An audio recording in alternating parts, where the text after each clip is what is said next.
Shalom, shalom, folks. It's Brother Tender for Something to Chew On. Coming in, going to do a brief video and give you an update on the read-alongs and hopefully give you a word of encouragement.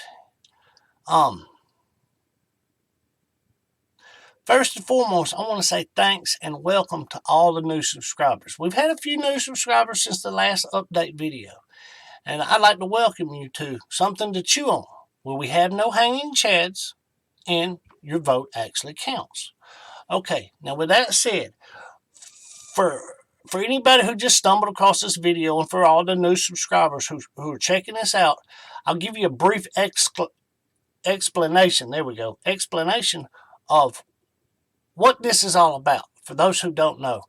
I do one of these update videos every so often. I'll do the next one on Friday. Go ahead and let you know. I'll do the next one on Friday, and I think from there on out, I'll probably do one every Friday evening, okay? But you're probably asking yourself, read along voting results. What is this all about? Okay, what I've been doing is I've been making videos set to the Scripture Version 2009 Bible, and it's audio overlaid onto video with the text, large print text that scrolls up the screen. So basically, you can listen to the audio and read along with the text. Makes sense? Hence, read along playlist. And I've made quite a few so far. Okay, if you look at the description of this video, you're going to see a long list of links. Okay, the very first one is going to take you to the page of the YouTube channel where all the read-along playlists are. And you'll go to it and you'll see, and the first one is like Psalms. Because that's the one that's most popular and it's getting the most views. So I put it right there so everybody can see it. And then the rest of them are pretty much in order as they are in the books of the Bible. And you'll notice they're Genesis, Exodus, Leviticus, Deuteronomy, Isaiah, Hosea, all these various books. Okay, if you look underneath one of the thumbnails, you'll see down there, it'll say See Full Playlist. Click on it and it'll take you to the page of the playlist. On the left side of the screen, you'll see a thumbnail. Okay, and then on the right side, you'll see the individual videos listed. Okay, so for example, Psalms has 150 chapters. Therefore, the Psalms read-along playlist has 150 individual videos, one for each of the chapters. And I did it this way. I put it in a playlist format. I made each chapter into an individual video. That way, you can find which specific chapter you want. And I put them in a playlist because if you go to the playlist itself, you can click on any one of the videos. It doesn't matter. It doesn't have to be the first one. It could be the first one. It could be the 27th one, the 75th one. It doesn't matter. But if you click on it, it'll play through that, and then it'll automatically go to the next one. And there are people I know out there, because I do this, but there are people I know out there who have been utilizing these things, and instead of having music on in the background or the television on in the background while they're doing, say, their household chores or whatever it is they're doing, they turn this on. And, they can either play it via their phone, their computer, their tablet, but a lot of people are casting it to their TV. If they have the ability to cast it to their TV, like a smart TV or whatever, they'll just bring it up on the TV and let it play. You see what I'm saying? And, being that it's audio and the text, you can follow along. There are a lot of videos out there where they'll take, I'll say Genesis, for example. They'll take the entire book of Genesis and take every one of these audio files and put them all into one big long video that has no text, and it's 3 hours long. Well, I broke it into individual chapters. Therefore, if you want to listen to a specific chapter, it's easy to find. Go to the playlist, scroll through the videos, and you can find the individual chapter. As opposed to one long, 3 hour long video where you have to fast forward through the video to find where that chapter is you want to listen to. Does that make sense? That's why I put them in playlists and made them into individual videos. Okay, now with that said, for those who are, please like these videos. Like them. That way, the more likes they get, the more YouTube will suggest them to other people. Okay? And that way, these videos will get out. And it's the word. It's not my opinion. It's not commentary. It's nothing like that. It's simply the word being read. So you can't go wrong with that. But like I say, when you share these, don't share just the individual videos. Share the entire playlist. And like I said, if you go to that first link in the description of this video, it's going to be a link take you to the page of the YouTube channel where all the playlists are. And if you click below that playlist where it says see full playlist, you click it, it's going to come up. Like I said, left side of the screen is going to be one big, huge thumbnail picture. Right side of the screen is going to be all the, the itemized list of all the videos. But over there underneath on the left side, you look down, you're going to see like a little arrow icon. Click it and it'll come up and it'll have, different social media platforms you can share it, or you can simply copy the link and it'll copy the link to the entire playlist. So when you share it, you copy the link and then you go paste it in your social medias, you send it in an email or whatever, and the person clicks on it, it's going to take them to the playlist and they'll see that there's an entire playlist of every chapter of the book, as opposed to sharing one individual video and them trying to find where does this person have more of these videos? Where are they at? How do I find them? If you share the playlist, it's right there. Does that make sense? But with that said, if you look in the description, that's the first link, and then the rest of the links, obviously, they're titled, and it takes you to the specific playlist for whatever book it's listed. Like if it says Genesis, the link underneath that, it's going to take you to the Genesis playlist.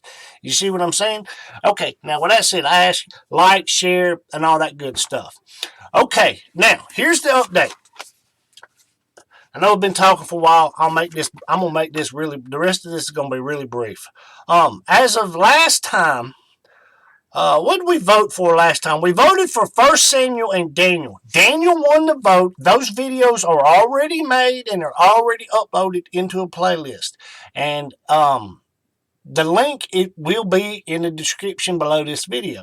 Also, since last time, I finished the book of John. I'm not sure if I think I said that. I mentioned that one. That was the vote for the last one, I think. But anyway, the book of John, the Gospel of John has been finished and it's uploaded. Okay, Hosea, that playlist is finished and has been uploaded. And I mentioned that I would, in my spare time, I would most likely work on some of the lesser or minor prophets because they're shorter books. Well, I did, and I've uploaded Joel, Ruth, and Malachi. All those playlists are made, and they're uploaded, and they're on the channel. Okay, I've got the videos for Lamentations made. I just haven't had a chance to upload them yet. I most likely will do that sometime tonight, maybe early tomorrow morning. Okay, there we go. Okay, now, with all that said, the vote this go around, like I said, I always give an update on who won and what videos I've uploaded, and I always call for a vote. And this go around, we're going to vote. I keep putting 1 Samuel on the table, and it never actually wins the vote. So I'm going to put it back on the table. So this time the vote is between 1 Samuel and the book of Jeremiah. That's the vote this time. And as I say, please vote below in the comment section of this video.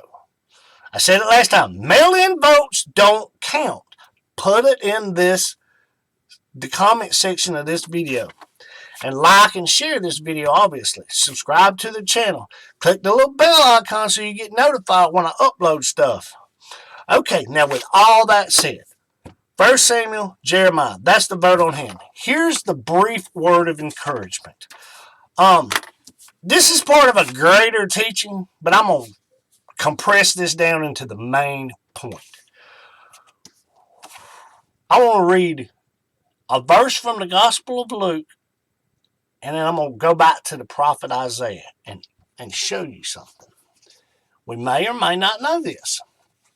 But if we go, and I'm going to read this, I'm going to read this verse out of the NIV because that's the translation I was using at the time when this verse struck me. Okay? But I'll read it out of another translation, but I'm going to read it out of the NIV just so, because the way it's worded.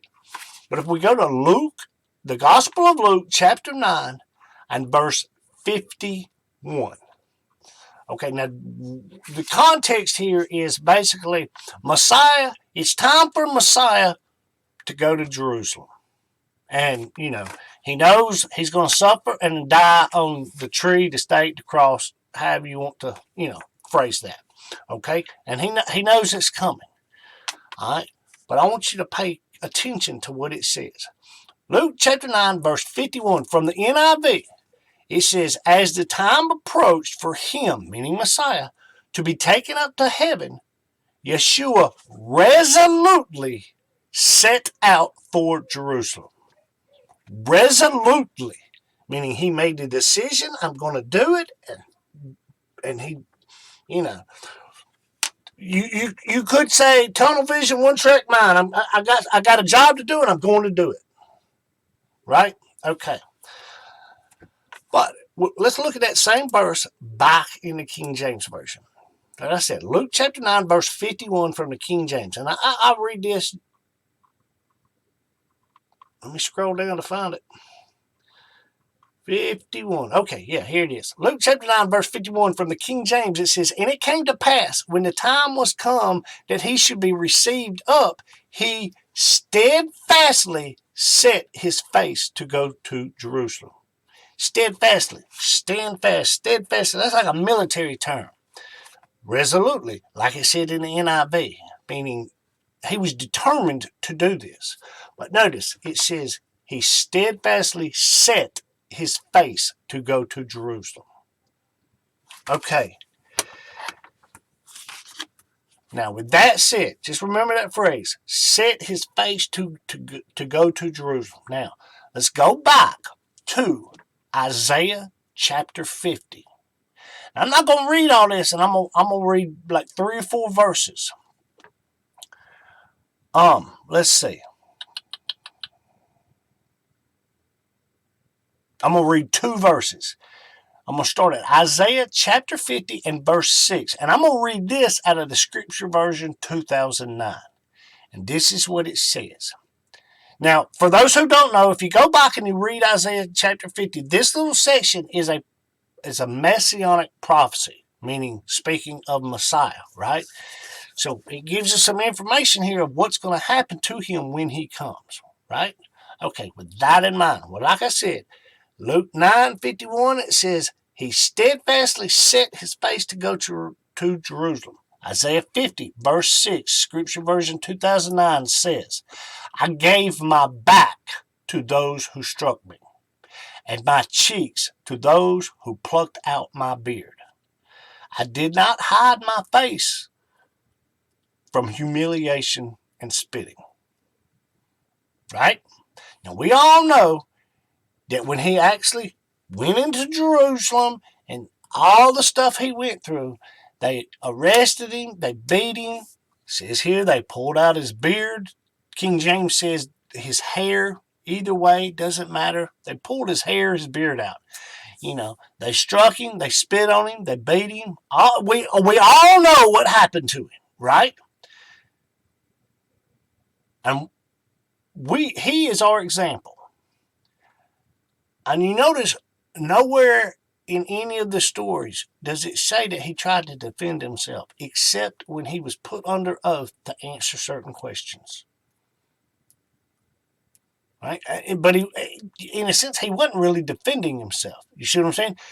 He let what they did to him, he let it happen. Like it says in verse 6, I gave my back to those who struck me. Not as in he turned his back on them in an insult type way. But no, they were going to scourge and beat him, and he just let it happen, so to speak. He gave his back to them. Right? Okay, he's our example. Like I said in Luke, he set his face. Now let's read Isaiah 50 and verse 7 and see what it says. It says, and the master Yod-Heh-Vav-Heh helps me. Therefore, I shall not be humiliated. So I have set my face like flint, and I know that I am not put to shame. Now just stop and think about that for a minute. He set his face like flint. Now we all know flint is rock. So he was steadfast. He was resolute. He was like a rock. I mean, he's referred to as the rock all through the Old Testament, especially in the Psalms. Tehillim is the rock. Paul refers to the rock that was struck in the desert that brought forth water as that being Messiah in Corinthians. But anyway, but it specifically says flint. And if I'm not mistaken, I know it does. Even the KJV. So there's no, this word, therefore I have set my face like flint. Same thing. That's what the King James says. Like flint. Flint is a type of rock.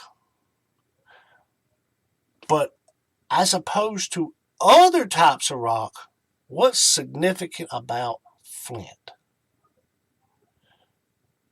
Some of you will know the answer to this. Some of you won't. So therefore, I'll explain it. For those who go camping, or I put it this way, I put it in a way most people understand. You've often seen movies where somebody is lost in the wilderness, or they're camping, or something like that, and they have flint and tinder. That's the term they often use. Basically, a piece of flint, when you strike it, you use it to make a fire. But when you strike flint, what does it do? Sparks. It gives off light.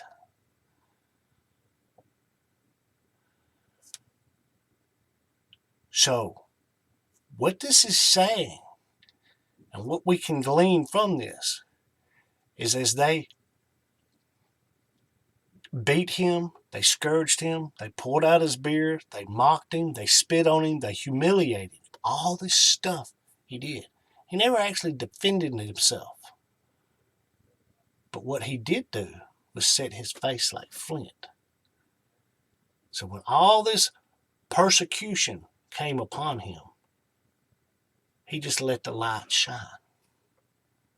The more they persecuted, the more you strike flint, the more sparks you get. The more they persecuted him, the more light he gave off.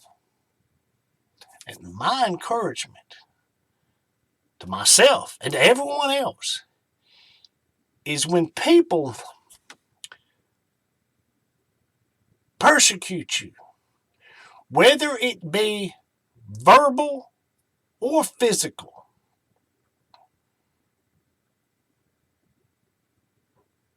be like flint. Be like Messiah and set your face resolutely, standfastly like flint, so that you will give off light when the world stands against you. We are to be a light unto the nations. That's what makes us different, how we react to these things. So my encouragement, be like flint and let your light shine before men.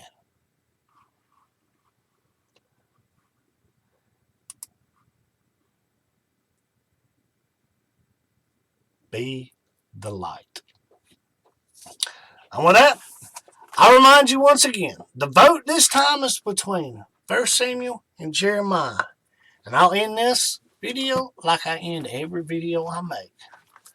Don't just read this thing, but chew on it.